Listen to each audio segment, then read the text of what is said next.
Regardez le château dans le ciel qui est en train de voyager, les films d'animation, le Miyazaki, c'est magnifique, comme les Disney, les Pixar, ça nous offre de la joie.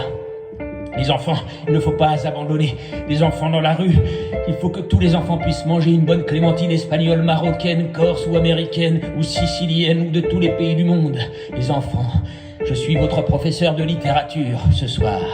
Les enfants, les châteaux, le château des étoiles, pardon, et l'enfeu sont des BD extraordinaires. Il faut dévorer les livres de Roald Dahl et lire un jour, une fois dans sa vie, L'homme invisible.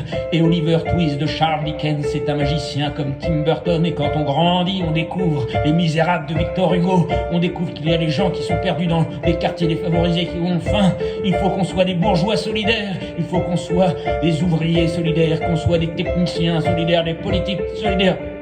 Pardon, j'ai soif d'amour et de liberté.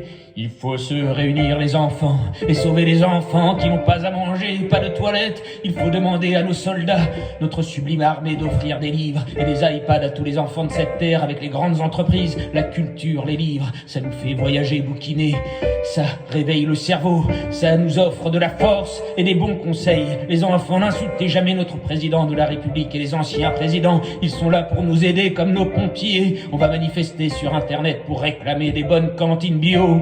Et des crêpes au sucre, et des crêpes sans sucre si on est un peu trop gros. Aussi bonnes que on va demander des cantines aussi bonnes que dans les meilleures entreprises. Oui, parce que les salariés, vos papas et vos mamans, parfois, ils ont la chance de bouffer dans des bons restaurants. Il faut partager votre fortune, vous les salariés, avec tous les enfants de cette terre. Merci docteur, aujourd'hui, je suis un homme heureux. Comme Manon et comme Hortense et comme Macron. Oui, et je suis heureux parce que Macron et Bill Gates, je leur dis bravo parce qu'ils ont réussi avec les leaders de la planète et tous les pays du monde à réunir 14 milliards de dollars pour la solidarité, pour la santé de toute l'humanité, pour essayer de vaincre le sida, la tuberculose et plein d'autres maladies et créer des campagnes de vaccination dans des pays africains et dans tous les pays du monde. Il faut être des peuples solidaires, il faut beaucoup plus. Il faut créer un télédon pour sortir tous les gens de la rue et créer des logements agréables, des logements sociaux avec des écoquartiers, des grands parcs et des complexes sportifs pour tous.